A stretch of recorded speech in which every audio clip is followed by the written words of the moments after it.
Periode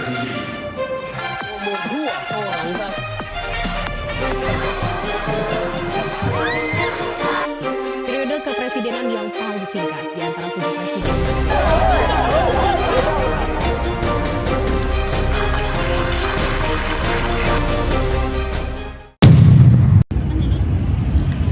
Demokrasi adalah sistem pemerintahan yang kekuasaannya berasal dari rakyat, yang mana rakyat memiliki hak untuk memilih pemimpin, menyampaikan pendapat, dan menentukan arah suatu negara. Adapun beberapa prinsip-prinsip penting pada demokrasi. Yang pertama yaitu kebebasan berpendapat, yang kedua persamaan hak, yang ketiga pemilu yang bebas dan jujur, dan yang terakhir yaitu pemerintah yang tunduk pada hukum dan bekerja untuk kepentingan rakyat. Tujuan dari demokrasi itu sendiri adalah supaya negara bisa berjalan adil, terbuka, dan rakyat bisa ikut berperan dalam keputusan penting.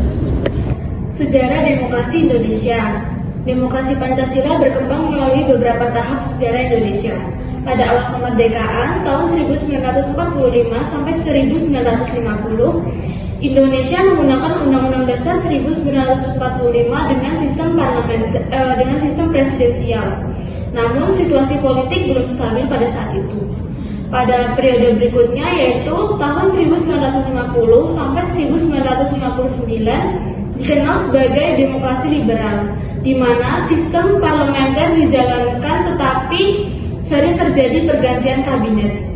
Pada tahun 1959, Presiden Soekarno memberlakukan dekret presiden yang dimulai dengan demokrasi terpimpin yang memutuskan kekuasaan pada presiden.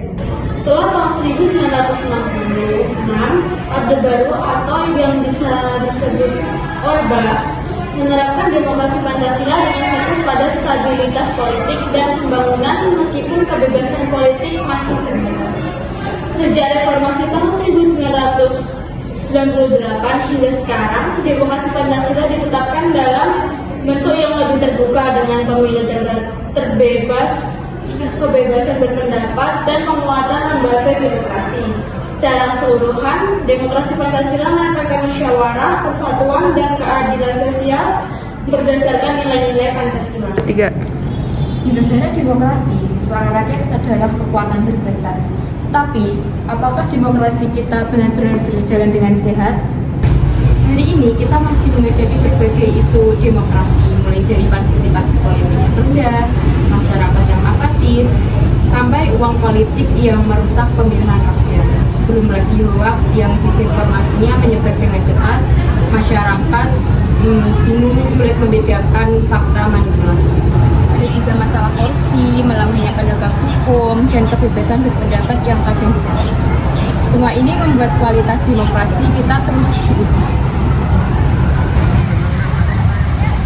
Demokrasi bukan hanya milik pemerintah, tetapi milik kita semua. Dengan aktif memilih, kritis dalam informasi, berani bersuara, kita bisa memperbaiki masa depan negara Indonesia. Menurut Bapak, apakah demokrasi di Indonesia ini sudah sesuai apa yang Bapak inginkan atau belum? Ya, nggak tahu, belum sesuai soalnya gimana ya? Seperti kayak bantuan itu belum tepat sasaran. Iya, berarti belum merata ya Pak? Belum merata. Terima kasih ya Pak. Iya. Sebelumnya dengan kakak siapa ya? Iqbal.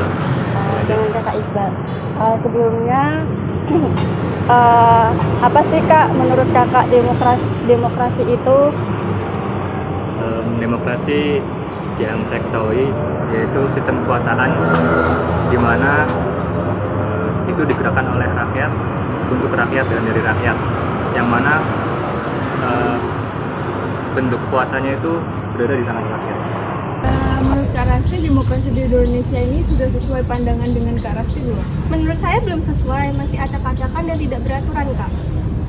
Terima kasih ya Kak atas waktunya sudah mau diwawancara. Yuk. Iya. Sepanjang sejarah demokrasi Indonesia, gejolak demokrasi tak terbantahkan.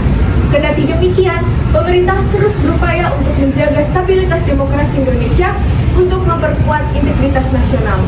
Melalui beberapa strategi, pemerintah berupaya untuk mengatasi isu-isu demokrasi yang ada. Strategi-strategi itu diantaranya adalah: 1. Menciptakan ruang diskusi dan komunikasi dengan masyarakat politik sebagai sarana untuk memberikan pendidikan politik kepada masyarakat. 3. Memperbaiki pemilu agar berlangsung berjurdil, yakni langsung, umum, bebas, rahasia, jujur, dan adil. 4. Membekali masyarakat dengan literasi politik untuk menciptakan masyarakat yang lebih kritis. 5. Memperluas akses informasi publik secara transparan dengan mengoptimalkan kebebasan pers. Tapi, oh my god. Strategi-strategi tersebut dilakukan oleh pemerintah sedemikian rupa untuk menjaga kerukunan masyarakat. Selain itu, masyarakat juga berperan penting dalam menangani isu demokrasi yang ada. Melalui partisipasi aktif, masyarakat dapat menyampaikan aspirasi mereka dan mengawasi jalannya pemerintahan. Di sisi lain, dalam dinamika politik, pemerintah perlu bersikap netral dan mengedepankan kepentingan rakyat. Karena sejatinya